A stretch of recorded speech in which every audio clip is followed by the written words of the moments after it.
I'm Jude Kelly. I founded the WOW Women's World Festivals. Good morning.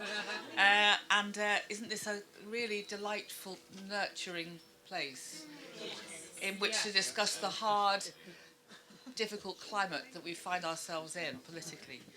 Um, First of all, it's goes without saying that the fact that you're here at 10 o'clock on a Sunday morning to discuss global politics means that you're as mad as one can possibly be. And one of the things that I know that Kit is going to talk about is like self-help for political groupies of what the climate is doing to us at the moment. We've got a fantastic group of people, and then yourselves. Hannah, you're shivering. It's going to be fine. Is it okay? Is that personal coldness or just the temperature of the world? I feel it as well. You feel it as well. Okay. Yeah, we're all right. We're good. Thank you. Yeah. if you need a blanket, actual or metaphysical, or metaphorical, just say. We've got Mandu Reid. Oh, you see, small acts of kindness. I ordered this. I was going to say that is her partner. That is her partner, so it's not like just a stranger, But we can pretend it is. So Mandu Reid is here, who is the Women's Equality Party leader. Yeah. And as if that wasn't enough of them, obviously Hannah Peaker is the Chief of Staff also. But I think it is important, since we're talking about politics, that we have got the Women's Equality Party, since they are the newest political party, and the only. And, oh, so okay, yeah, sorry. I wonder why I have removed that from my conscious being. I don't know. Then we've got Kit Duval, who is both a writer and a thinker, and somebody who has been very instrumental, as many people in this room have been, in making this festival happen. And then we've got Sonia Pennell, who has written many books, but her most recent book, I think it's the most recent book, is about Boris Johnson. No, my first book. Your first book was Boris Johnson, and isn't she now in a good place as a as a mystic Meg? I wish I wasn't, but yeah. Yeah. So I just want to give a little background to some thinking I've been doing based on something very ominous that Helena Kennedy said to me a while ago. In September, I'm going out to the International Bar Council's symposium in South Korea. And the thing that they're talking about there is the evaporation of human rights. That's their main topic this year at the International Bar Council. And that, I think, tells you something about a state of the world which I don't know that we could have predicted we would have felt this was going to happen even 4 years ago, maybe 3 years ago. It's something that seems to, like critical masses, tipping points, they suddenly emerge. And even though you think you might have been spotting trends, you weren't fast enough off the blocks. They say, the famous they, that it takes 25 years from planning something to happen politically to actually it coming of age. And so I've been thinking about that with regard to the whole kind of Brexit and how the decision to get us out of Europe was 25 years old, nearly 30 now, and a very, very planned strategy with very, very clear investment money, etc. And here we are 25 years later, and it's coming about. Now, interestingly, some of the same decisions from the hard left, if that's how we would describe it, were also set about at about the same point in time, when people thought that the third way, that New Labour, was actually soft in terms of left thinking.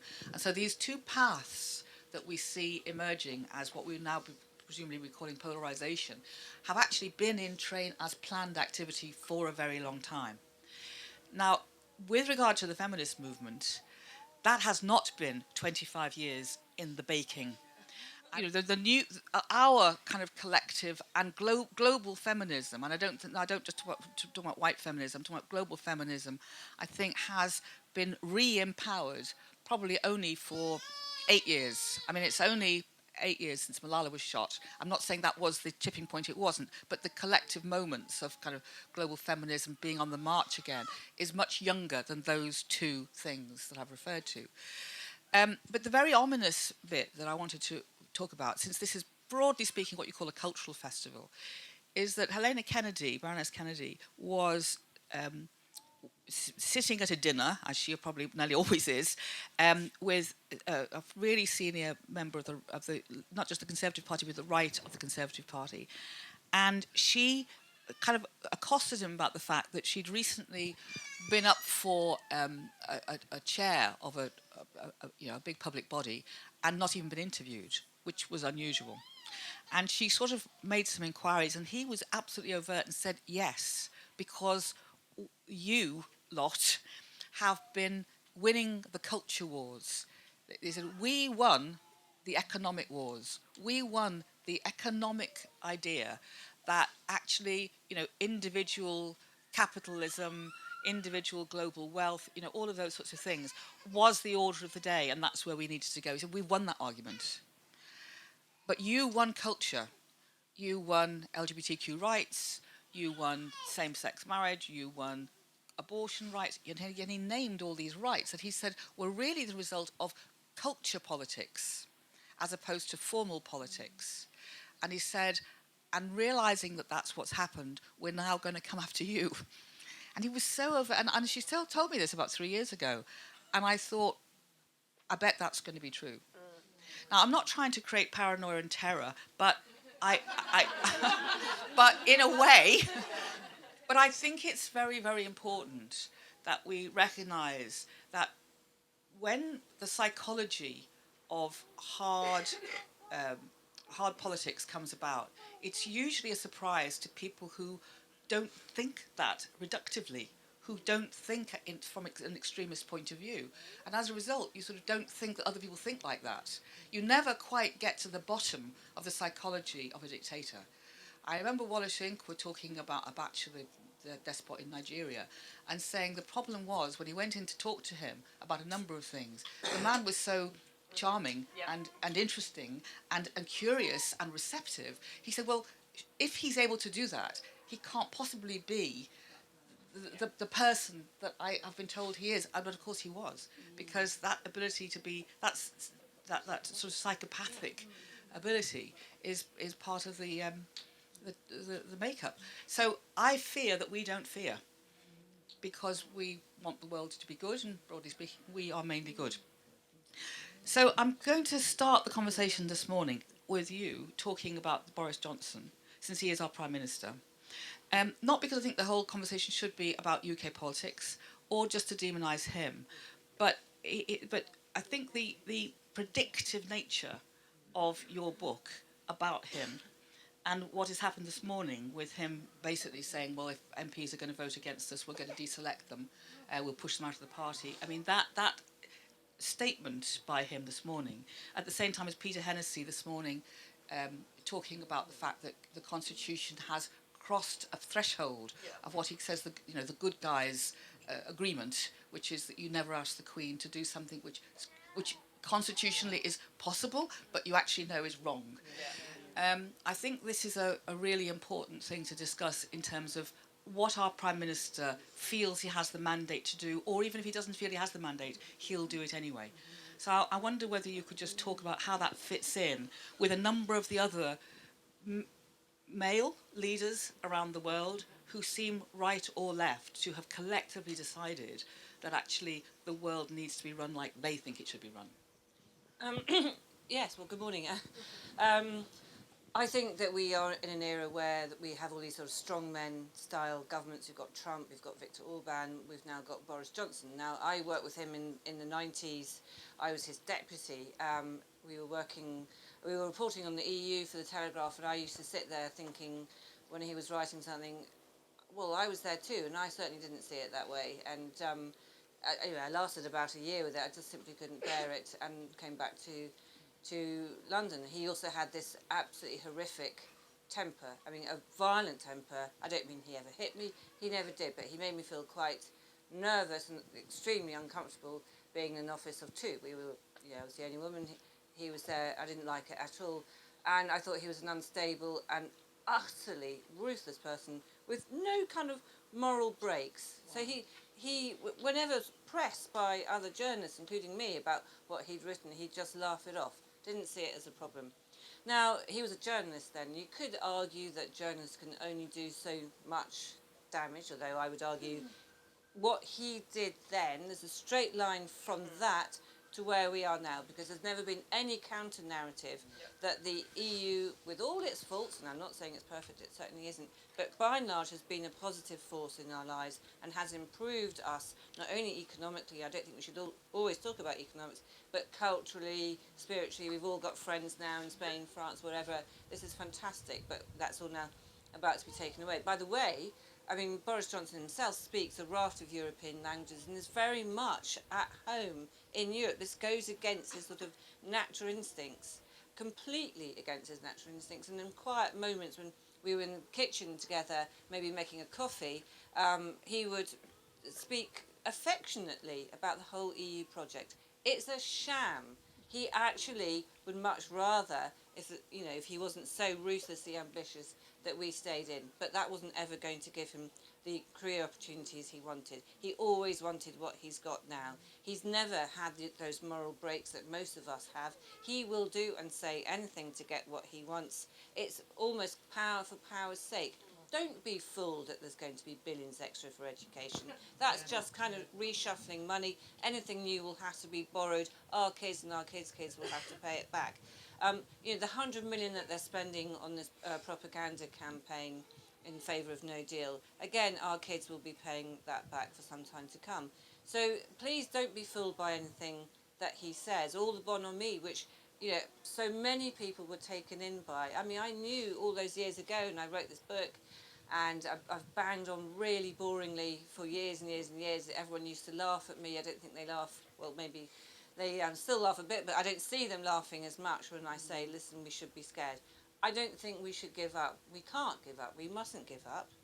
And I mean, one of the things that we can do is protest. I mean, the sight in places like Shrewsbury, lots of people out there, middle class people clutching their Waitrose bags, looking really angry about proroguing Parliament. Yes, come on, let's all of us, from whatever background we come, go and make sure that we make our views heard. I think it's really, really important, and we mustn't stop.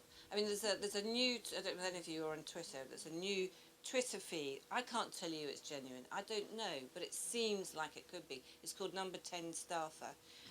Check it out. It's okay. It's only been going 48 hours or so. And I mean, whoever this person is, like I say, I can't tell you it's genuine, but they said this morning that the thing that we should all be doing is, just to let you know, that to email boris.johnson.mp@parliament.uk, just if you can't remember that, you probably can't, but just check it out.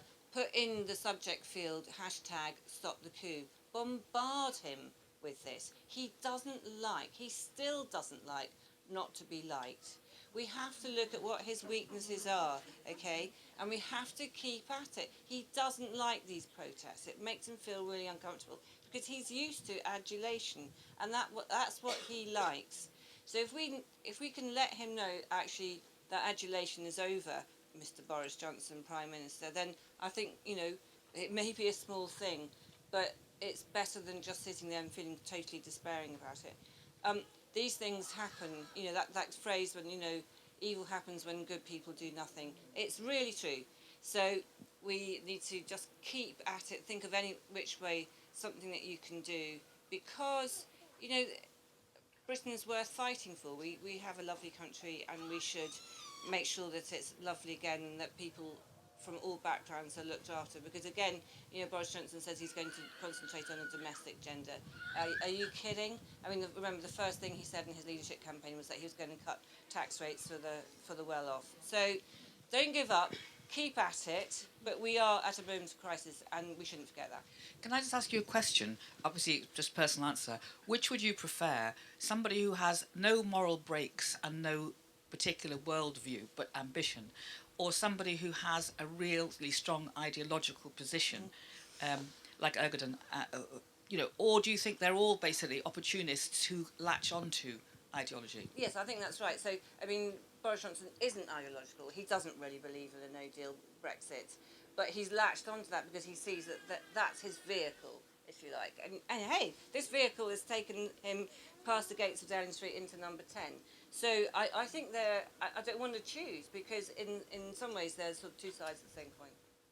Okay, so I'm going to turn to Kit here, because the image of, middle class people clutching Waitrose bags feeling angry makes us smirk and giggle.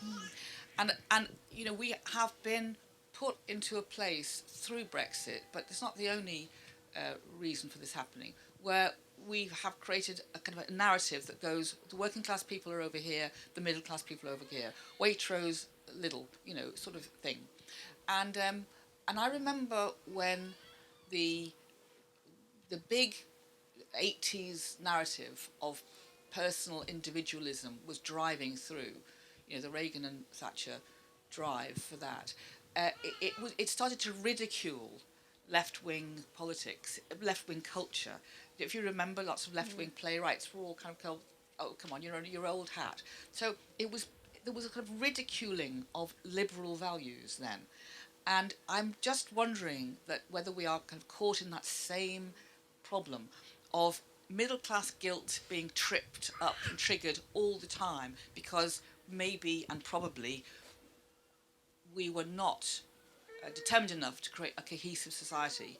And yet at the same time, the result of that is that middle class people are now being sort of told that their protests will look stupid and ridiculous and inappropriate and almost sort of entitlement protests again, so that you end up losing the ability to create solidarity, because one group are being told they're not relevant and another group of people are being told that they haven't had enough entitlement and not to trust these other people. And Kit, you've done a lot of thinking about the idea of, populism and how it gets discussed, and also the problem of entitlement and its naiveties. Yeah, I think the polarisation that the media particularly and the political system want between middle class and working class people is completely fabricated. So working class people have been blamed for Brexit, very much so, and their views hijacked, their fears hijacked in order to get this mandate to leave Europe, as though, and obviously we know now, working class people, poorer people are going to suffer the most. There is very, very little safety net. So I think it's been very useful for the political system at the moment to have disenfranchised people, so that they can blame this political system, and the political mess on working class people. I think as far as middle class people and middle class people's concerns go, I think very much as you said earlier, this 25-year plan has caught the liberal middle classes completely by surprise. It's caught us all by surprise. I certainly believed, I'd say 5 years ago, things were going to get better, that we'd solved lots and lots of issues, and that we were on this trajectory of improvement, trajectory of equality, of people having rights, of people having enough to eat, and a great welfare state. And that was completely knocked on its head and exposed as being what we wanted to believe, as opposed to what was actually there. So I think we had this sort of sense of liberal optimism and liberal betterment for the world. Trump comes along, Brexit comes along, and it's completely gone. And one of the things I really wanted to talk about is how that makes us feel now. I certainly have this sort of pit in the bottom of my stomach of, oh my God, we're living in the Handmaid's Tale era, that things are dangerous. If you're a black person in this country, you are in danger now. If you speak with an accent, you're in danger now. And then that's not fear-mongering at all. That's absolute fact, that your position in this country as an immigrant or a person of colour is precarious, and that's being nice about it. Yeah. I have friends that are worried about being deported. I have friends that are going underground because they haven't got the right passport. And how do we manage that fear? How do we manage information fatigue? How do we manage cause fatigue? There are so many things to care about. I saw a tweet the other day from somebody that said, can someone give me a list in order of the things I should care about. Because the Amazon fires were raging at the time. That was the new thing. And so I said, Brexit, Amazon fires, everything else always forever. Because that's how it feels. There are so many causes and so many things to worry about. And this is a question for you, by the way. I'm asking the question. I have no answers. How do we self-care? How do we choose our battles? Do we choose our battles? Do we care about everything always and forever? And where do we put our energies? What's the best place to put our energies to make the most difference while not absolutely dying under the burden of things to care about, issues to get involved with, energy, money, time, while looking after ourselves and making sure that we're up for the fight and that we're match fit, because we do need to be match fit. And pessimism and disengagement is not, there's a great poem by Selena Godden, I don't know if anyone knows, and it's called Pessimism is for Lightweights. We can't afford, privileged people can afford to disengage. We have to, if we have the opportunity to disengage, that's a privileged position that we should acknowledge and make sure we don't just disengage because we can. Run off to our house in France. So I've got an Irish passport, by the way. I have the option of disengaging and going to live in Ireland, and really liberal country, doing fantastic things for women's rights, for abortion rights and everything. I can't do that. This is my home. This is where the fight is. And this is where I have to engage, while still trying to not take too many Valium, so that I can have the brain to function. But it's a serious question, and I'm hoping someone here has some comment and has some answers about what we can do. Okay, so I think this is a really important ingredient, which is that it is quite purposeful as well to put people off their stride by making them feel that they're ridiculous and they've failed and they should just sort of give up. Actually, the statistics about world progress in all ways are really fantastic. You know, the world has got better. It is getting better. And if we look at women's rights over a period of 100 years arc only, we know how much better that's got, even though we've gone through different political labyrinths during that time. So trudging on with fire in our bellies purposefully and happily, well, we'll live longer apparently if we're optimists as well, so it'll give us longer to keep fighting. It is right that even though we have to sort of be aware of what's happening around us, we can't catastrophize it to the moment when we actually just like give up and just tend our own back garden, lovely as that might be, if you got one. So the idea that we liberals, I don't think actually very often do sit down and go, right, here's the grand plan.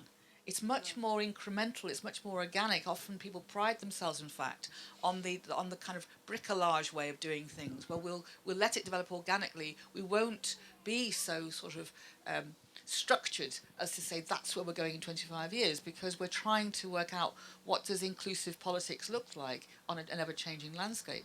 So I'm going to come to you, Mandu, to say, well, on the one hand, the Women's Equality Party is a new initiative, really, really new.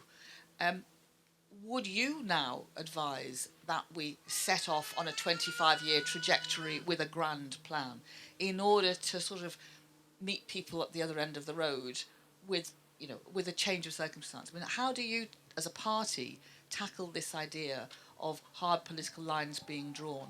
I mean, at this particular juncture, there obviously is a dilemma and a tension.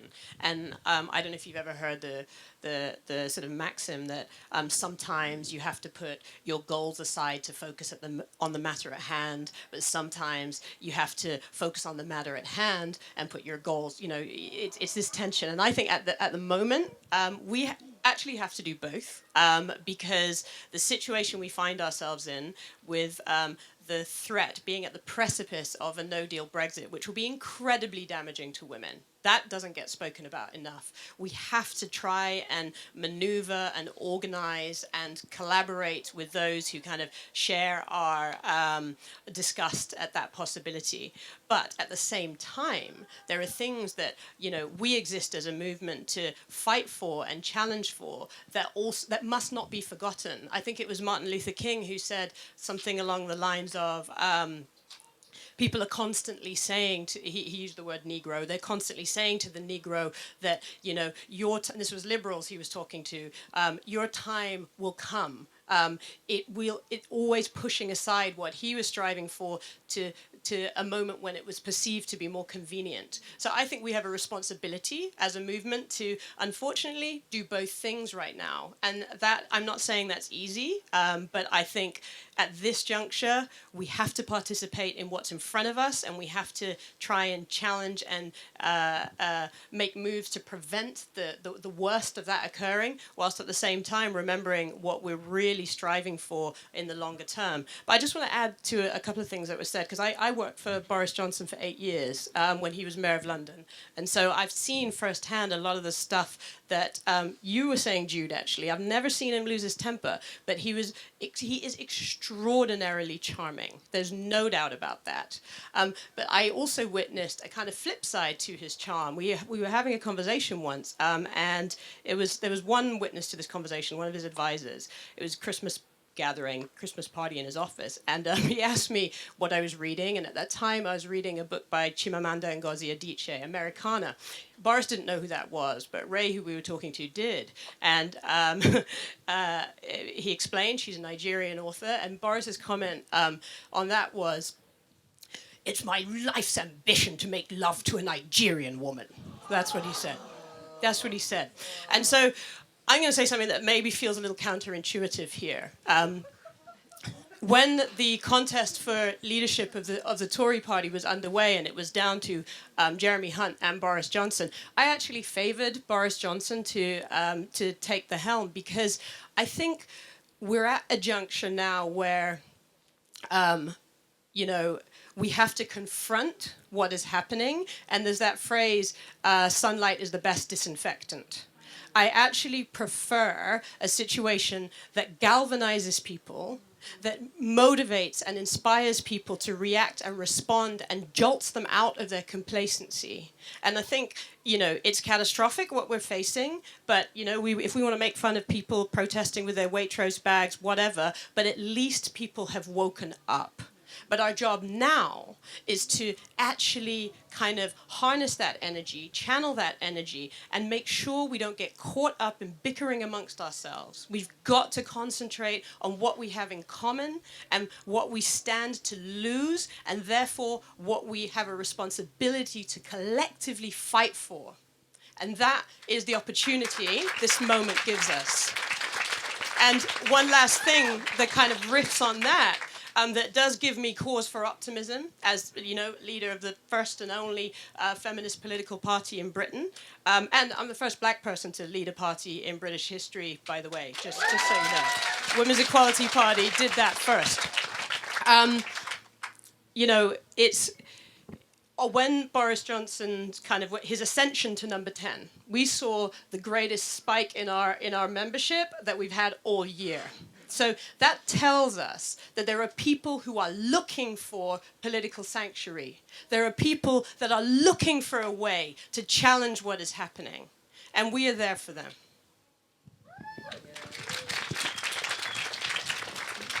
So, Hannah, we were talking yesterday, and you were saying, well, you think there's there's an immediate sort of idea in the next 5 years of getting more and more women from the Equality Party into absolute positions of influence, as in, you know, signed up members of Parliament, etc., etc.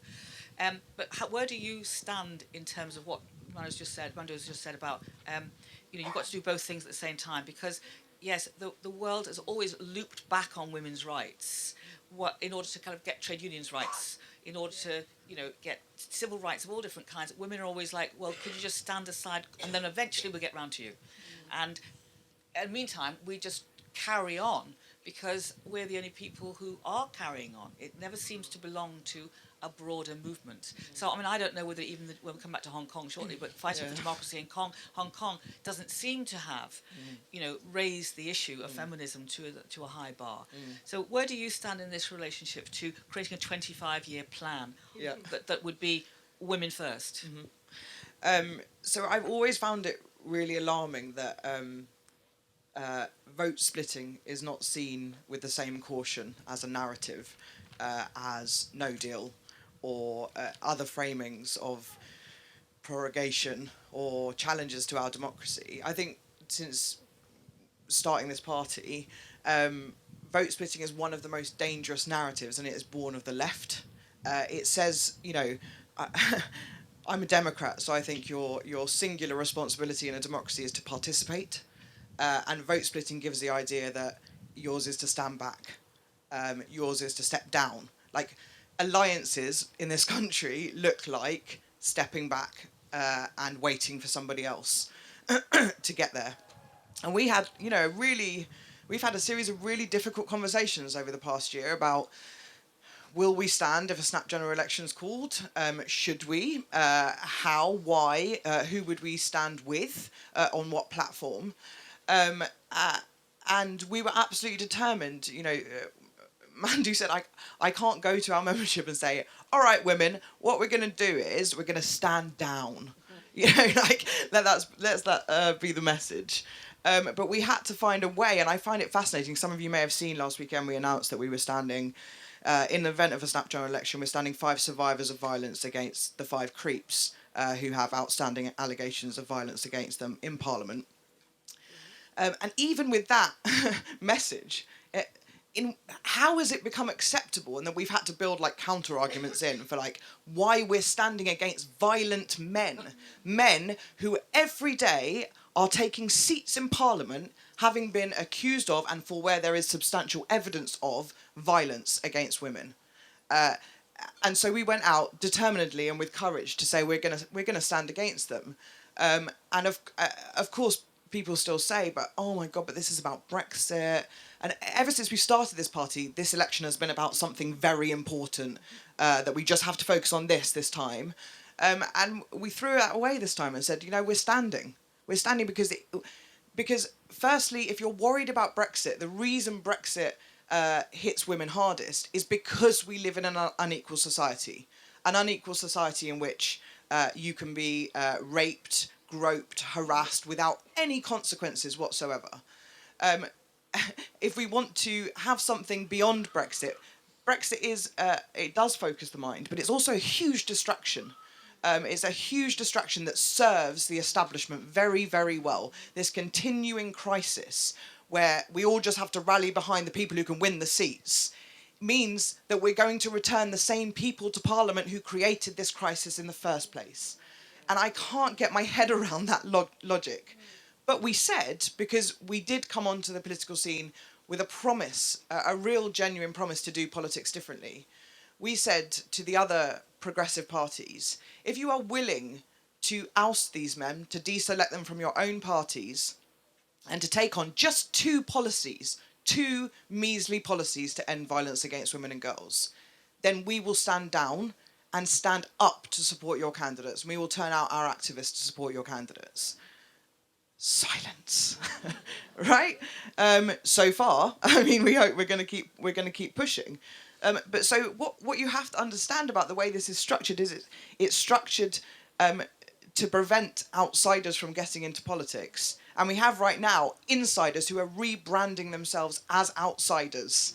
And I find it just extraordinary that look, I'm outraged by prorogation, sure.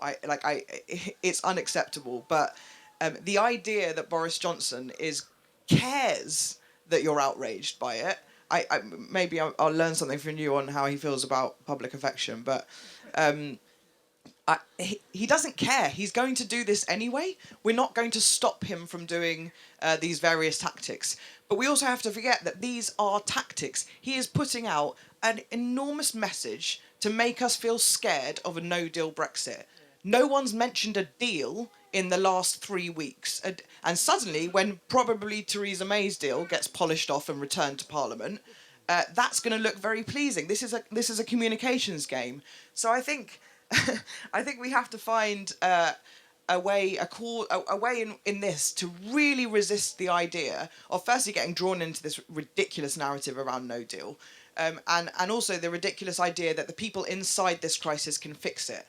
We have to determinedly push for outsiders in politics, which is why we set up the party. We need outsiders. So that's our 25-year plan. And of course, we can't. What we've committed not to do is just carry on sustaining the system that is crushing us all. So that's our contribution to doing both. We will pull apart the system that is doing this at the same time as standing within it. And I think that's the very best we can do.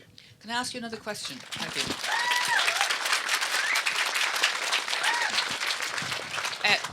All over the world, we've got this kind of idea of the strong man. And, I remember when Gorbachev was so unpopular in Russia, and, people were saying, well, his way of trying to get us somewhere has got too much complexity. We just want something simple and clear. And that, is over and over again, that message. And so when we know that we're trying to create a new world order, never been seen before, we don't know what equality looks like, we don't know what intersectional equality looks like, so we're having to imagine it and then sort of walk towards it, which is a very hard energy to find if you're doing two things at the same time. Set that against, the strongman idea, new world order, let's just get this done. How do we create the right political tools for this sort of change within the matrix that we're in? Yeah, I absolutely agree with that point. I think so. If you create too much disequilibrium, which is where we're at the moment, there's too much. You'll start to feel that you're internalizing it yourself. I don't know if you're feeling this, like people aren't sleeping as well. Things feel tense and fractured. There's too much disequilibrium right now. And when that happens, that's the moments when dictators come to power. Because they say, I've got an idea that will stop all of this chaos, and it will feel good because it will feel stable. And people are really drawn to that. I'm not calling Boris a dictator, but I'm saying that that's the moments, really, Chile, for example, when dictators come to power. But equally, and Kit was speaking to this, if you move to a point of apathy or too much stability, then people stop doing the work that needs to be done to change things. So our job, all of us in this space, is to create enough disequilibrium that people are focused on the work at hand, on the work at the centre, but not enough that people are like losing their minds and strong and stable feels appealing. We have to find that middle ground, that boiler room, where we can contain people enough that they can feel outraged, but it doesn't spill into kind of violence and absolute fear where you feel unable to act. So that's our job, and I think how we do that is to be able to have the conversations all the time, but in spaces that enable us to focus on the actual action that comes as an outcome. Because people often say to us, "Why didn't you just create a charity or a lobbying group?" Well, there are lots of those brilliant ones that are doing great work, and we wanted to speed the progress. But also you have to be able to focus on change in a system that only recognises change in terms of votes. That's the only thing people understand. So to put that pressure on, but be able to do the collaboration that I think offsets that in a way that we can work together across lines that divide us, so that we can hold people in that space. I think that's the job of all of us. Okay, so you look across the whole globe. I mean, moving away from the UK for a second. So, as I said yesterday, WOW, Women of the World Festival, is now in many countries. One of the most recent ones we did was in Brazil. We had 92,000 people come to the festival, the WOW Festival in Rio de Janeiro, which was amazing, and it was 6 weeks after the elections. And Bolsonaro obviously had got in, and people were very, very frightened, as they needed to be and are. What was going to be just maybe we'll try it out and see if it goes. Obviously, you're now planning the next one. And when I look at the situation in Mexico, where we're planning one as well, or we were in conversation with Hong Kong, and we have already got 2 in China. That the feeling that once you move away from democracy, that women's rights are just pushed against the wall completely. That this move against democracy, that democracy may not actually be as relevant anymore to certain communities, that maybe it was never relevant, maybe it's even a Western construct. That whole narrative of going back to kind of popularism, saying democracy doesn't really serve us well. Kit, do you think that we knew enough about this idea of the rise, not just of the right, but the rise of anti-democratic movements?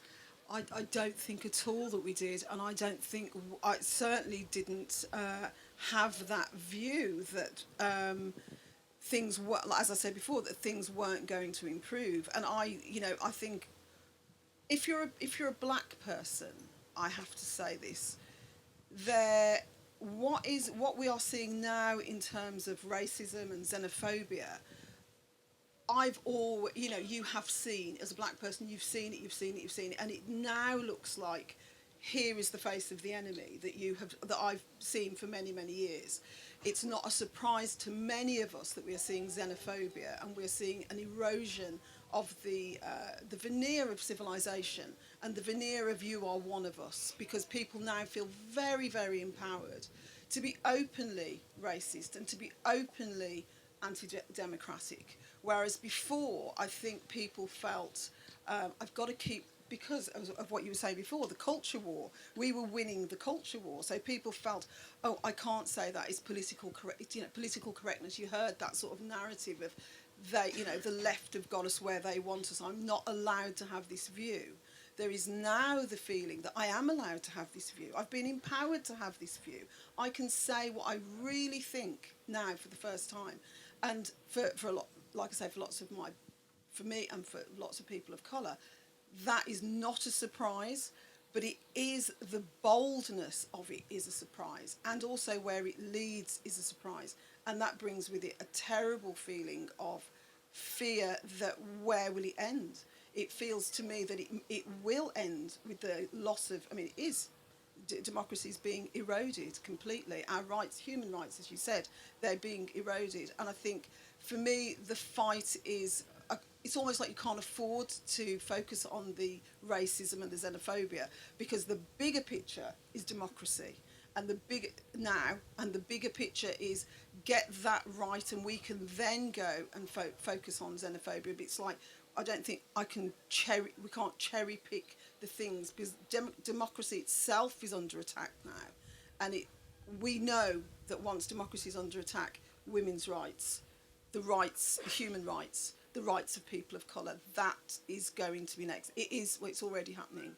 But for me, I think that sense of democracy falling down around us, around the world as well, to not just this country. I have great fears of what's going to happen in Northern Ireland if the backstop comes in. I have, watched that become the point at which peace in Ireland is going to be sacrificed for one man's power struggle, one man wanting to have this no-deal Brexit. And we will see the return of absolute violence to Northern Ireland, and people's lives really, really badly affected. And they don't care. And they're going back on their own agreements. They're going back on promises made by this government so that we can have this no-deal Brexit, or whatever Brexit they want.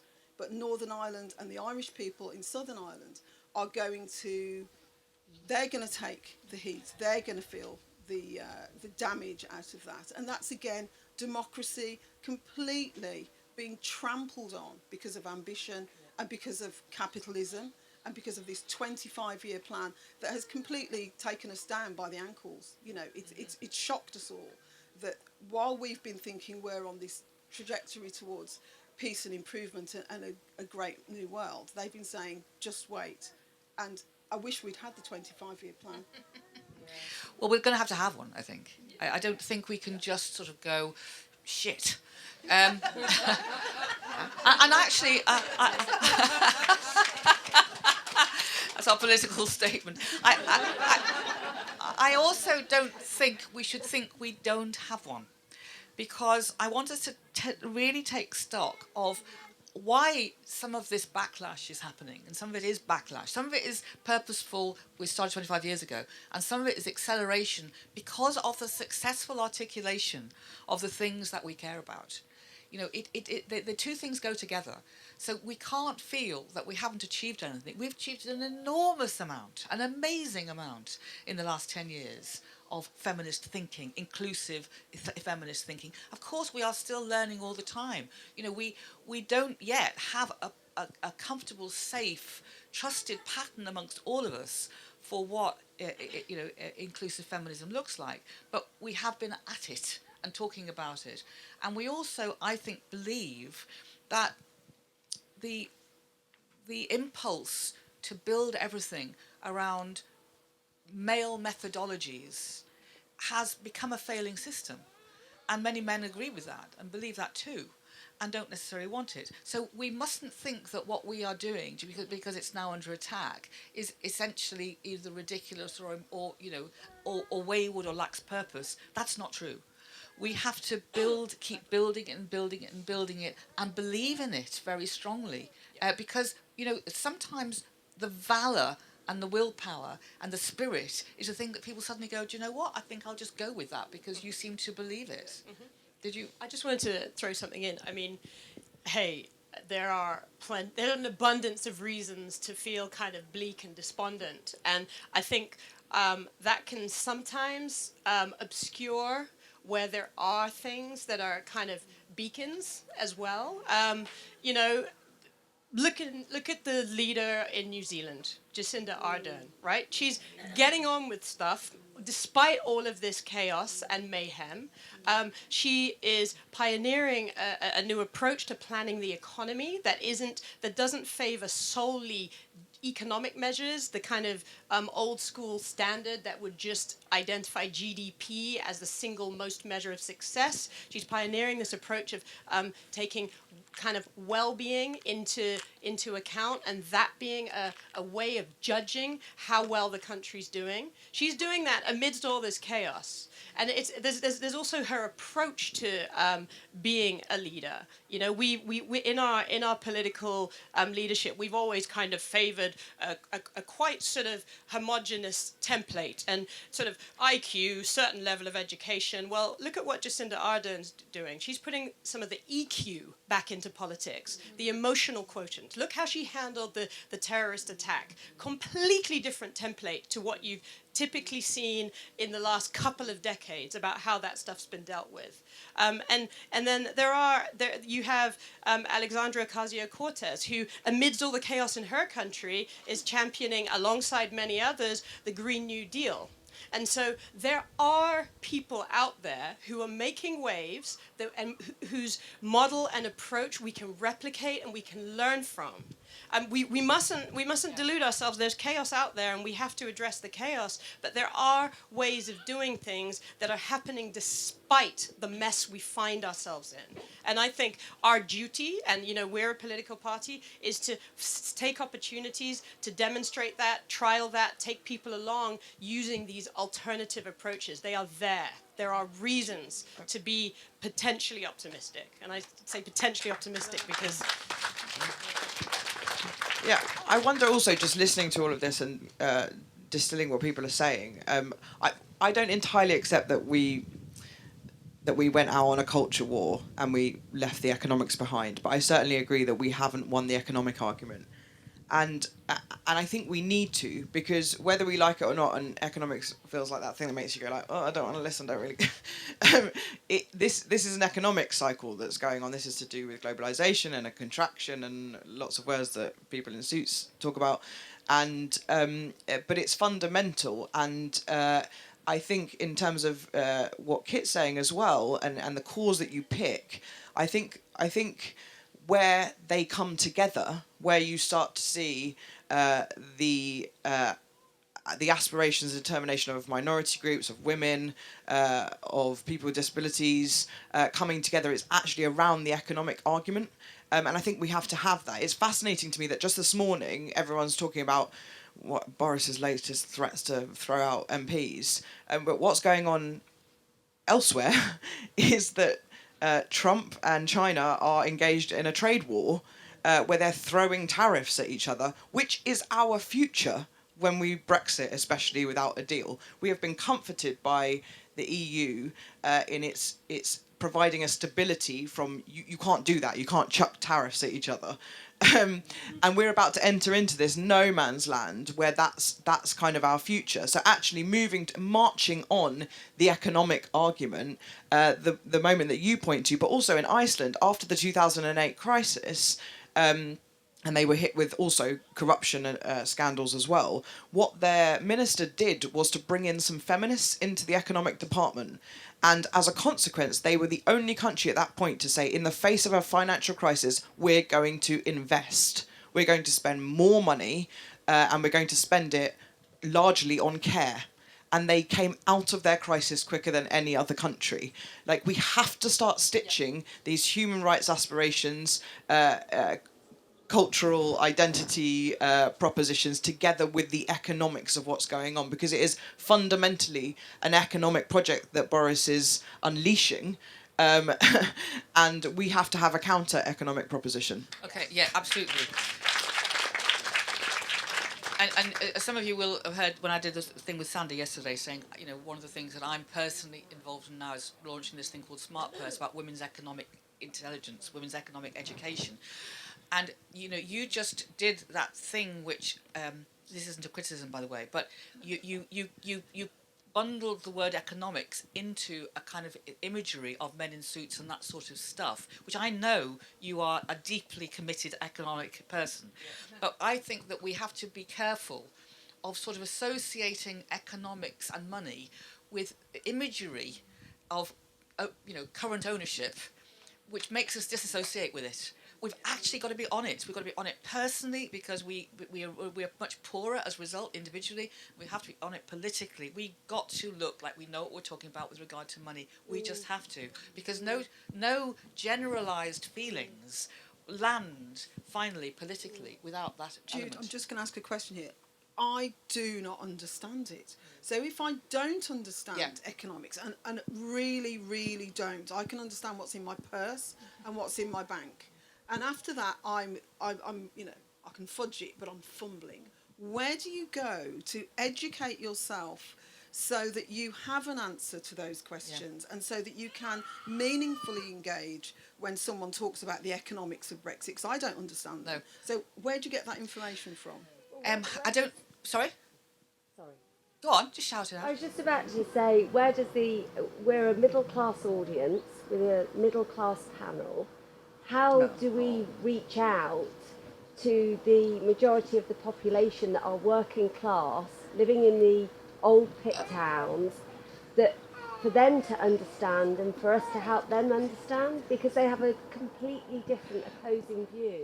Okay, that's a slightly different question, but we'll come back to that question. We will come to that question. Your question was actually like, how do we just literally, whoever we are, wherever we're from, get actual the knowledge, political knowledge? I'm going to hand over to you to answer that question. I feel very strongly, and I'm a journalist by background myself, that the UK media has really failed us here, both broadcast and newspapers. They've treated us like idiots. They don't try and deal with serious subjects such as the economy, the threat by Brexit, in a serious way. I do quite a lot of broadcasting on Irish radio. I'm astonished at how more intelligent, highbrow, but in a good way it is. It seeks to properly inform its audience. So difficult subjects are debated in a proper way, not with sound bites, but with facts and figures and analysis. We seem to, and I really do, I'm going to have a go at the BBC here because I really think they have failed us. They think there's false comparison, false balanced nonsense where you have some idiot like Patrick Minford completely discredited as an economist and standing on his own saying complete rubbish against someone who is, peer approved and is, someone who has respect from all sides. We've got to stop doing this. We've got to give more emphasis to experts. I would also put this at the doors of most of the print press as well, that they simply are not dealing with these things properly. Again, they're going for headlines. I mean, I've got to the point where I now, and I know there are dangers in this too, I go to Twitter quite a lot because you quite often have professors and trade experts who are put out maybe 2,000, 3,000 word analyses, and I make myself read them. And I try and look at both sides, although I'm really finding it difficult to find any sort of leave Brexit economist who does more than put a soundbite out, because I want facts. And so I'm trying, I mean, I'm no economist, but I'm trying to educate myself that way. It's a real shame that that's what we're reduced to, that we can't now rely on the mainstream media, as we now call it, to do that job for us. I think we are really failed, and at such a pivotal time. I mean, the Today programme, for instance, I mean, they do not challenge politicians properly. They spout absolute rubbish, and they're never challenged. I feel that those presenters are not doing what I'm trying to do and reading up their economics properly so that they're able to hold politicians to account. This is a massive failure on a huge scale. And I would just quite like to make one other point, if I may. Is I strongly believe in the happiness quota, in the enrichment of lives. And when we talk about the 3 million EU citizens who live here, the debate is almost entirely about, oh, how much tax have they paid? Or, you know, how long have they been in employment? How many people do they employ? Of course those things are important, but my God, it's fantastic to live next to a French or a Spanish or a, you know, whoever person and talk to them about their lives and why they came to Britain and what they like here and how it's different from home and their, whatever it is. I mean, these are things that we should treasure. We should treasure the fact that those EU citizens chose to make Britain their home. We are privileged and lucky. The very fact that we are now putting them through this awful experience of applying for settled status, where often they are turned down for spurious, wrong reasons, putting those lives... I mean, we know someone who is married to a Brit. She's French. She's lived here since they got married.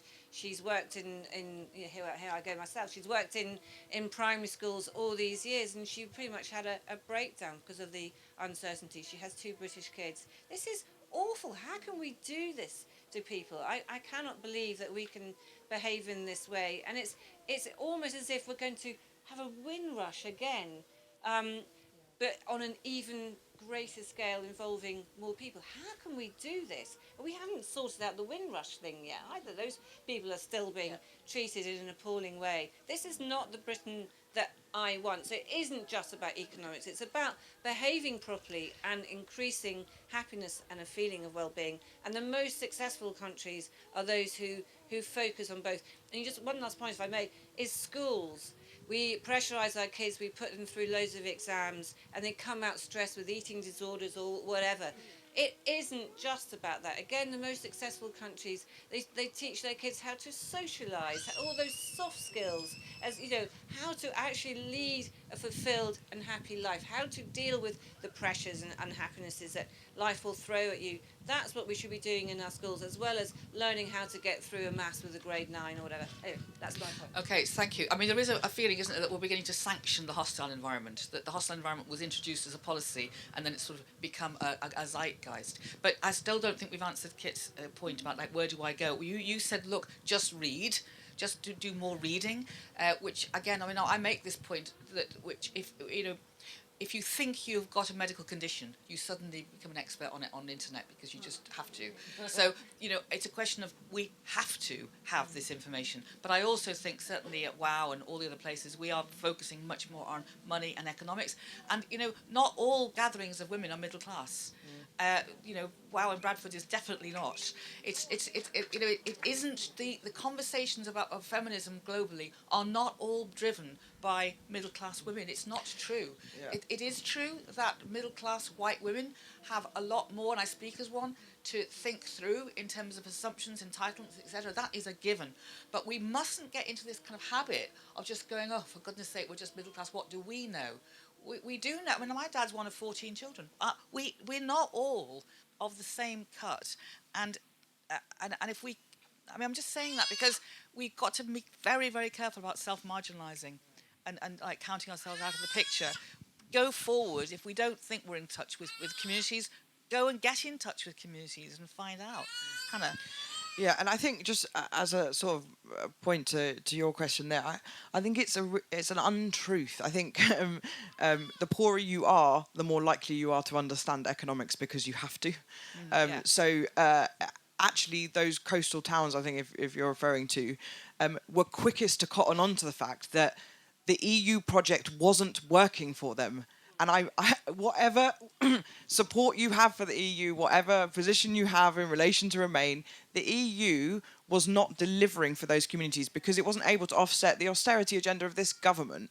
So it was very easy to tell a story into places that were on their knees that it was because of the immigrants. That was an easy thing to do because they were experiencing but also if you're having to do personal financing constantly because you only have this amount of money and you're therefore having to research what options are available to you, think if I can offset with that break there or apply for this child, but actually your education of that I think is much more rounded. We're sitting in a group of people who are presumably quite educated who don't think they know anything about economics. Education is not the offsetter. So where do I go? I go to storytelling, because economics isn't maths, it's stories.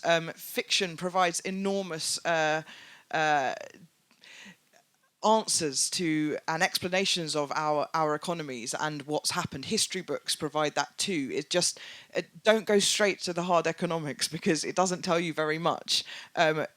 Finding writers who can explain what's going on, and politics is a great place to do that. And I couldn't agree with you more, Sonia, that like the biggest challenge to this party when we launched our policy document in 2015, was it? We launched this, and the journalists were like, okay, but what's your economic policy? And we were like, what? This is an economic policy. This is maybe the most deeply economic policy a party has come out with in many, many years. But it's not received as such. So we're never invited on to talk about economics. We want to. Can you get Mandu on to talk about, like, has she actually ever been groped? Because could you get her on to talk about being groped? I have. I've been groped. Right. Can you ask her to talk about being groped? And you're like, yeah, but maybe we could talk about like why that's happening and the structural inequalities and like, and no, we just want to hear her talk about being groped. We're pigeonholed by the media into like we're talking about feminist stuff, which is why I want to reject this idea of the cultural play, because it's economic what we're talking about. And storytelling matters. Sandy did the Adam Smith lecture, which is like this big economics lecture in Scotland, and she was the first woman to do it. And it's the first time it sold out. And what you had, I mean, Sandy's super smart, but what you had was a storyteller who could go out there and tell a story of economics that people understood. And there was like 80-year-old guys in the audience who came up to her afterwards and said, I just got it. I just got it. I got why it's so unequal. And because it takes people who can speak to people to unpack that stuff, but it's not as scary as you think. So follow us. But also, my little tip is the Women's Budget Group is a group of feminist economists, and they're so awesome and they're so underfunded, and they do this brilliant work in their spare time to just every time there's a budget, they do like a feminist view on the budget, and they just tell it in normal, plain English what this means, how you're being duped, and how it could look different. And like follow them, check out their stuff. It's really, really great. Women's Budget Group. Right, I'm going to turn to the audience now. Have we got a microphone? I don't think there is a road. Or we'll just hear you shouting out. We can see that. Okay, so lady over here, yeah. Hi, just in the 25-year plan thing, obviously as much as I and everyone else would like to think you're going to live till 90 and still be rallying, the realism is that it's going to be our kids or our grandchildren that are doing it. So when it comes to economics, I left school when I was 16, didn't get an A-level education, didn't go to university, thank you, and went back to uni when I was 24. Now before that, when I was listening to economics on the news, I had no idea what they were going on about, literally could not join in a political conversation about economics ever. Went back to uni, learnt about it, really invested, absolutely loved learning about economics. I was like, brilliant, now I understand what they're going on about in the news, just like fundamental basics. So realistically, you know, I know the mainstream media are all arseholes and change everything to what they want us to believe, ish. Sorry if there's anyone here that's mainstream media. But realistically, having this as a subject in schools for, you know, secondary schools is that not the way forward? Instead of if it's an option they can choose to learn in year 9, have it just as economics as a subject for all children from the age of 11 to 16, so that they have that fundamental understanding of what they're reading on the news in the media. Can I just say something very quickly? I think that's a really good idea, and I think actually it should be part of some sort of civic subject, so you learn why proroguing Parliament is a really, really bad thing, okay? Most kids don't understand, I don't think, the difference between parliamentary democracy and direct democracy. That's the tension we've got now. We are a parliamentary democracy, or we were. You know, why does this matter? Why, you know, let's talk about, You don't understand the wording. No, exactly. And then that's when you lose interest, isn't it? Yeah. Because I can't But if it was something that they learned at school, tied in with the economics, what kind of economy is Britain, how does it work with other countries, why are trade blocs important? Yeah, this is a failure of education, carried on now into adulthood by the failure of our media to inform and educate as well. I mean, remember, the Reithian values for the BBC were to be to inform, educate, and as well as entertain. And I feel that they thought for a long time that politics was about entertainment. So it was all about, you know, big personalities like Boris Johnson, what stupid scrapers he got in today, falling into a river, getting stuck on a zip wire. That's what they concentrated on, not the fact that actually, you know, he was breaking the rules in City Hall. He was putting out crime statistics that were completely false. He was told off about that. It was never picked up. Those were the things, and yet all we got was, you know, that picture of him on a zip wire. Of course, there was the Crick report that was pushed by David Blunkett that did introduce mandatory civic education in schools. It lasted for 4 years. And it's now kind of been pushed back out of the curriculum. Well, what's the strapline for the festival, Catherine? The world in which we want to live for one weekend. What? So we've got STEM and STEAM. The world as it should be for one weekend. Should be. So what will we call this new subject? That sounds less exciting. The world, I mean, you know, there's got to be a way of studying it, and that you do that up to GCSE. Get rich by understanding. Yeah. Oh, okay. All right. We'll use the time to think. We'll come at the end. There'll be a prize. There's a bucket of biscuits, low sugar biscuits for people who come up with the right idea. Yeah. Okay, lady over there, or anybody. Catherine, you just choose. I just really wanted to ask. It's more of a general question about working together. I mean, I see what you see about 5 years. 5, 6 years ago, you started seeing the frog memes, and you started seeing a real turn and the real sort of turn towards hyper-masculisation and the incel thing that we talked about yesterday. And I just really wanted to know how. Oh, it's. I'll hold it over here. Thank you. I just really wanted to know how we could come together. I was recently at a meeting with an event with Andrew Adonis, who was very articulate, but I said to him, we're too level-headed, we're too nice, we're not arseholes, we're not bigoted, so therefore they already have an advantage. They've overtaken the digital channels. Yep. We have not got a coordinated voice, but we can do the same, and we can use the same tactics that they have, not Cambridge Analytica obviously, but we can use the same tactics that they have, and put our message across, and there doesn't seem to, yeah, it's all right, 70 MPs signing a charter in, you know, the back room. But it doesn't really seem to be. So your question is really, how can we cut through? How can we cut through? Keep going. Yeah. My question really links to your question. I wanted to ask about rules of engagement in the political sphere, and I suppose it connects also to journalism. You know, Sonia's done all of this work revealing what kind of leader this is, and it sort of doesn't matter. And where does that leave journalists if you can expose such horrible truths? Yeah. And they can just go, whatevs. Yeah, what do journalists do next? And could I just say, in defence of journalism, that the Jeffrey Epstein case wouldn't have happened had it not been for a single woman journalist case who brought that back. And that Windrush came about, one woman journalist uncovered Windrush. Just, you know, but you're right, but I just had to. But rules of engagement, if people in power can be exposed and be shameless and just go, well, yeah, so what? Maybe we should be doing something differently, I don't know. Why should we play by the rules? I think it's validated that behaviour, and even before it was presently validated that behaviour. Okay, right, Catherine, can you just keep taking the microphone round? We'll take a few, and then we'll.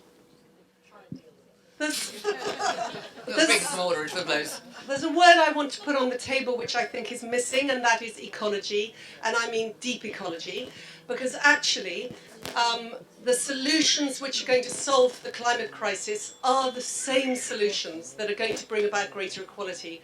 More flexible working hours, more stronger and more local communities.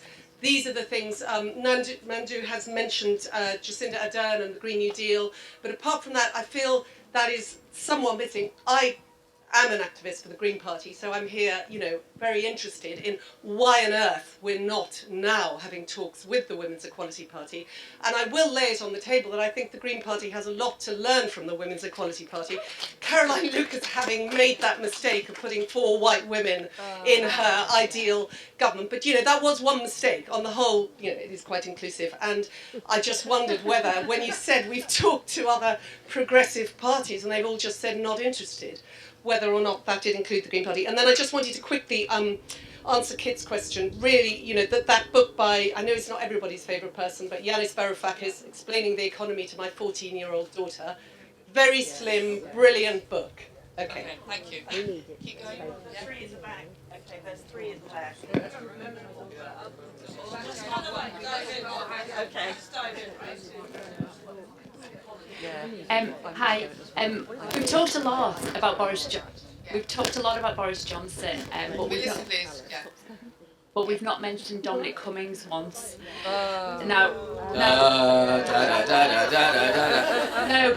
But seriously, he is the power behind the throne. That's why we can write, we can parade, we can make it as much fun of Boris Johnson as possible. It does not matter. So wait a second. So because Dominic Cummings has got the long plan. Okay, he wants to dismantle the civil service. He wants to change this country. What I found brilliant recently, I read How to Lose a Country by an amazing Turkish journalist who has lived through the Erdogan experiment, if you like. And please read it because it helped me so much as how we have to channel this next general election is going to be so important. As Hannah said, make sure that we are supporting those people, those different people in the next election. There is no safe seat in this next election. None at all, because Dominic Cummings has a master plan here, and we are going to see they are playing to. We've changed from left to right. We are going from open to closed values, and we are playing into, it's not middle class versus working class versus upper class. It's the things people care about, and that's what this media campaign is so brilliant at. And we have to get really good at saying what we want from the country going forward, because the next couple of weeks we're going to see Dominic Cummings media coming out with all of the stuff he talked about. And that we're going to pay off for the next few years. But we've got to mobilise in a really clever way because there's incredibly clever people we're up against. Okay. I'm going to take two more. There's just one more. Yeah, all right. And then we'll respond to the general thing. I just wanted to pick up on kind of 2 things I think are linked. You mentioned a while back the kind of abandoned seaside towns that the European project didn't work for them. And you guys have talked about playing by the rules and not playing by the rules. And I think one thing that is never picked up on is the fact that the reason the European project failed those towns is because of the way the British establishment interpreted the EU rules. And if you look I'm Irish, if you look at the way Ireland interpreted it, and you look at the way France interpreted it, they didn't see it as, to be European, you cannot be nationalistic, and you cannot prioritise your own country. They interpreted it in ways that made sense. So from a European point of view, I come from an area called the Border, Midlands and West. Now that's nonsense. I don't identify as Border, Midlands and West. But they picked the poorest counties and they made a region. And my area, you drive around there and there are roads, there are airports, there's industrial parks, there's all of these things, and they all have giant European flags outside them. And that's because of the way the Irish government interpreted the EU rules. And I think part of the 25-year plan has been people in British establishment interpreting EU rules in a way that leads to going, you've been abandoned. And that doesn't get any press coverage over there. Catherine, there was one more lady there with her hand up. Yeah. We're at the back. Thank you. So I guess what has occurred to me listening to all of this and knowing all of my white middle class friends, sorry, but that's who I am, what we've been looking for is permission. Because there is a huge amount of anger and a huge amount of energy which is not being channeled because we don't know where to channel it. I think what we've seen this weekend with all of the Stop the Coup demonstrations is finally an opportunity for people like me to be able to articulate that we are really unhappy and we need things to change. So this is, I think, the beginning of a tipping point if we can all harness it and if we can all give each other the direction and support that we need in order to make that change happen. Okay, thank you. So that's some great comments from the floor, some of which were questions, but some of which were really, a feeling of, do we have to play by the same rules? Should we change the rules if the rules are broken or being, subverted? Do we recognise the real enemy and the strengths of that enemy? In terms of, I'll use the word masterminding deliberately. And if we have to understand that the greater ecology, which is sort of what we've been talking about for a long time, is a much more complex thing, but we have to somehow make it visible. We have to make the skeleton, we have to make that skeleton of that ecology very visible to people so they can know what they can hang on to and what they can actually see that they are going towards. Let's just talk about that. Hannah, would you just comment on all of that? So I... Sure. That's called chairing.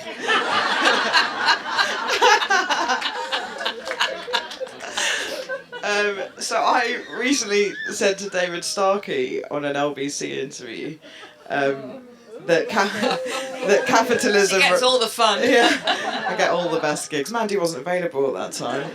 She was busy being groped. I was groped. I said to him that capitalism relies on the exploitation of two things, of the environment and of women. And he called me a pig in response to that. And then he corrected it to a sow because it's all about being PC now. But I believe that. I think I agree that some of the solutions for each are contained within how we change to stop the climate crisis and our own extinction. And we are talking, I didn't mean to say that the parties have said no, I just mean as in it's a long negotiation and they're stuck in this, we have a freedom as a new party of not being stuck in this tribal loyalty of years of hurt, and you let us down in the last negotiations and you said you'd stand aside for us in this seat and you didn't. It's just so much a part of their DNA. And Mandy's going in afresh without any of that baggage and just being able to say, but I'll let her speak to that. Tabitha, I absolutely agree, and maybe we should have spoken about Dominic Cummings. It's that edge where you feel like if we just don't give time to this person, if we stop responding to him, can he have as much power as he currently has? I don't know what you mean about chiefs of staff who are pulling the strings behind the scenes, Tabitha. Can't imagine what that looks like. Machiavellian chiefs of staff. He is very dangerous, but I'm minded not to give him too much credence, and his ideas are only so good. He still has a massive divide in his party, and his effort, for example, to reframe a deal in terms of a no deal that's very scary to us and then bounce back to a deal creates a problem for him because it makes the far right of his party alive to the excitement and opportunity of a no deal. And so then when he takes that option away, he's got that division again, which started this whole thing. So I think there are problems with what he's doing, but we should have at least touched on the fact that he forcibly removed with a police officer a young staffer. And it's all for show. It's all for show. But how do we just not give him so much space that he can do those things and get those messages across as well? What about the point about, do we need to change the tactics? Would you be prepared to issue false news? Would you be prepared to start Twitter campaigns that smear campaigns? I mean, what are the rules of engagement when you're faced with the kind of unethical behaviour. Yeah, and the thing about terms of engagement is you might win the fight, but you have to live in the world which you create in doing so. So if we were to do, contribute to fake news, I don't know where that leaves us. Is it a win for us, even if it works? But I do think some of the freedom of this party has been able to go back to some kind of guerrilla tactics and have the freedom to be nimble and respond to things. So when Jared Amara admitted 2 weeks ago that he sexually harassed his staffer because nobody had bothered to fire him for the original complaint, we took over his office because it wasn't being used, and we were like, well, we'll just take over his office. Doing things like that capture people's imaginations and say, we're going to go in here, this seat is being abused by somebody who doesn't deserve that power, and we're just going to have it. Those kinds of things can really get people riled up and able to join in and bring down the barriers. Less kind of stuffy politics that they don't feel they can be a part of just makes it an activism thing, which is a great opportunity. Just leading on from some of the stuff you've said, we have been speaking to the other parties. I've been speaking to Joe Swinson. I've been speaking to Sean Berry, leader of the Greens. I've been speaking to Heidi Allen, who's the figurehead of the Remain Alliance. What Hannah says is absolutely true. They actually privately are totally on board with what we're trying to do, but they are stuck in a bit of a bind because their party, the system itself constrains them from being able to collaborate in the way that certainly I would like them to, and I think that they probably want to themselves. It's not over. We're working on it. That's happening behind the scenes, but we don't control enough of the variables by ourselves to actually make that happen. And so, just hello. Oh, sorry.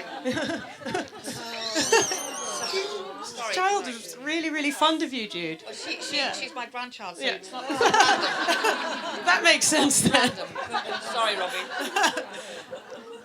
But about tactics. There we go. Robbie, go to your daddy. Now what? Here's daddy. Here's daddy. Oh. There we go. See something over there.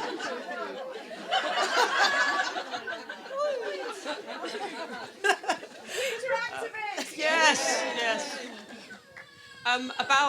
About tactics, rules of engagement, all that stuff.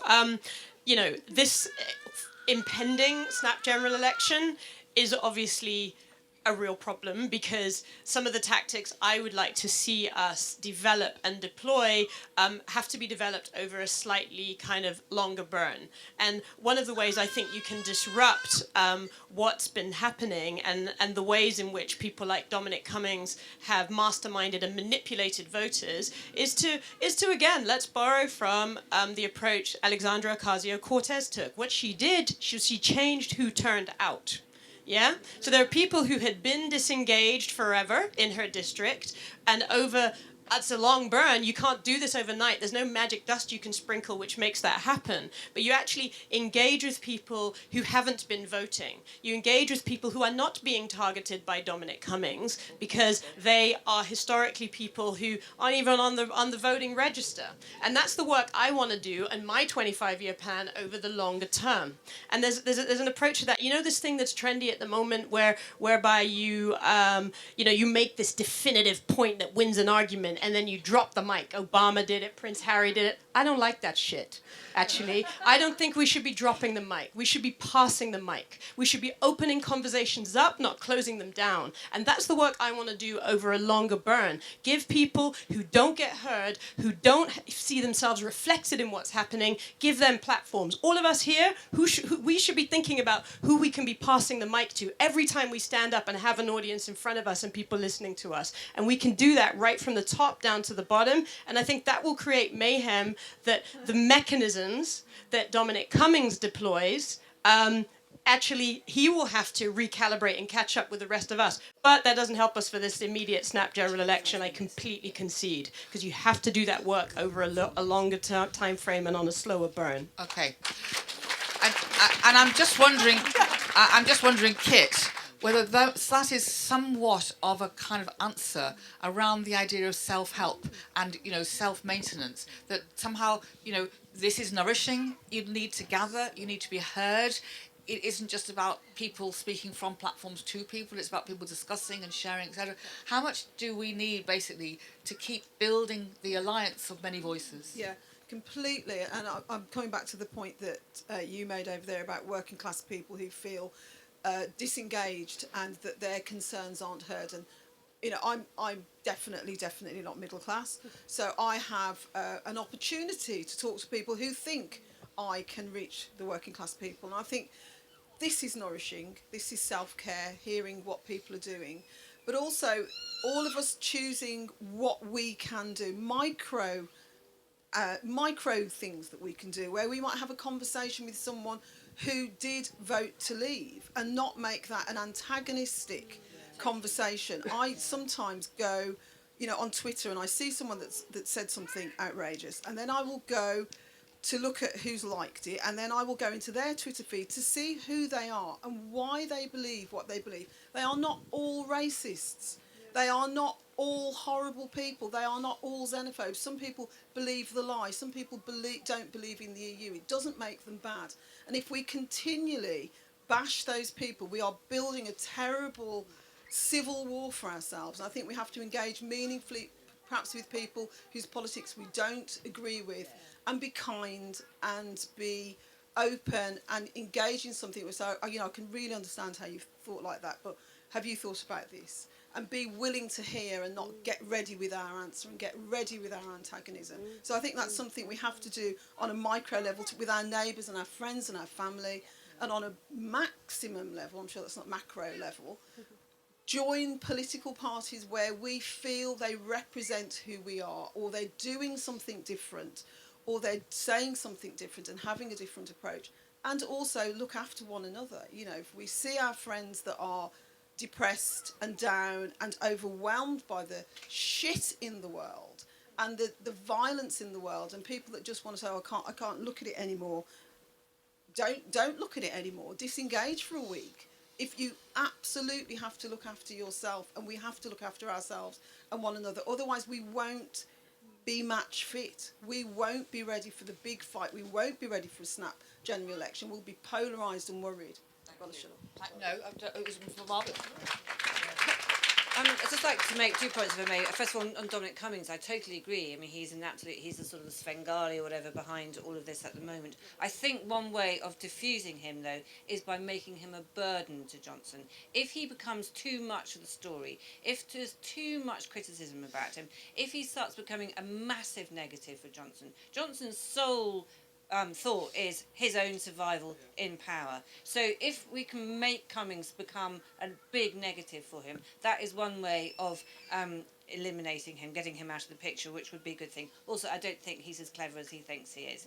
On the other point about Ireland and coastal towns and the EU funds not being put to good use in Britain, I totally agree with that. I was amazed by the statistic the other day that the average per capita income in Ireland is now 25% above our own in Britain. Now, that's a massive figure.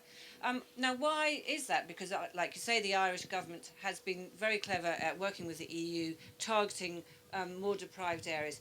I do a lot of work in very, very challenging and challenged schools, particularly, fun enough, in Hastings, a seaside town which has had big problems. Virtually no immigration, by the way. The head teachers will say, we would love immigration because that would raise the aspiration level, and it would sort of solve a lot of those fears that people have about immigration. And do you know what? I've spoken to the teachers there, spoken to the kids. This is Hastings. What is Hastings on? The sea. A lot of those kids, until the school, a new head teacher went in, had never seen the sea. Never. They lived in Hastings. They'd never seen the sea because their lives revolved around their flat, the corner shop, and hopefully school.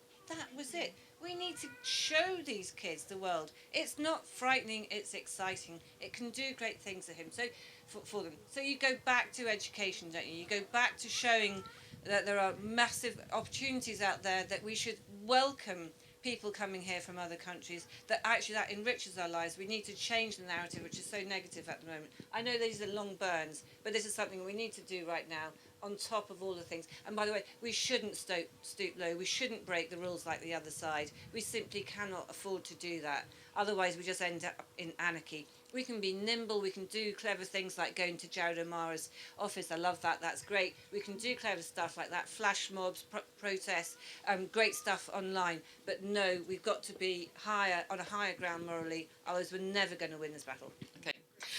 So, out of respect for the fact that there are now other panels about to start, so we mustn't overrun, we're going to finish at this point. The biggest story is that you can surprise, the end of patriarchy may yet still come sooner than you think. Who knows? After all, eventually, and I was in Clarence's house speaking, and suddenly said in front of Duchess of Cornwall, after all, the divine right of kings came to an end. And and I thought, oh, whoops. And I immediately said, if anybody's in the room here, do not Twitter that, which I'm going to say again. Actually, that particular story. But the thing is, it did. Things do come to an end as well as start. So we've got to keep our eye on the bigger picture, the longer picture as well, because we're on a long march to something so much more interesting and rich. Thank you for a fantastic panel this morning. We didn't mention Hong Kong really, but can we just go away and think, we hope they're going to be safe, because that's a huge movement. It's a tinderbox, and all those young people. Yeah. So, over and out.